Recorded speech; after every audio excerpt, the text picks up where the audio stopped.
এরা সব ফুডটা কত সুন্দর করে খাচ্ছে। গাইস, আজকে দেখাবো আমার যে বদ্রি পাখি আছে, যে 35 জোড়া বদ্রি পাখি আছে, তাদেরকে আমি সব ফুড দিলে কতটা আনন্দ করে খাই সেটাই আজকে আপনাদেরকে দেখাবো। তো ওদেরকে সব ফুড দিলে, যে কোনো সব ফুড, সেটা ভাত বলুন, ভুট্টা বলুন, আর যাই বলুন না, ছোলা বলুন, সব ওরা আনন্দে করে খায়। বন্ধুরা, আপনারা দেখুন যে ওরা কত আনন্দ করে খাচ্ছে। সব পাখি চলে এসছে, দেখেছেন? দেখুন, এখানে কিন্তু সব পাখি চলে এসছে, এক এক করে সবাই চলে এসছে, দেখুন। কারণ এরা এই সব ফুডটা দিলে এরা খুবই খুশি হয়।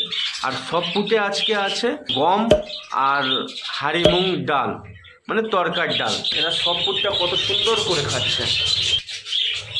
আপনারা অবশ্যই চেষ্টা করবেন প্রত্যেক সপ্তাহে একদিন গ্যাপ গ্যাপ করে দিয়ে সব ফুড দেওয়ার চেষ্টা করবেন। হ্যাঁ, একই সব ফুড যেন দেবেন না, এক এক দিন এক এক রকম সব ফুড দেবেন, তাহলে আপনার পাখিটি সুস্থ থাকবে।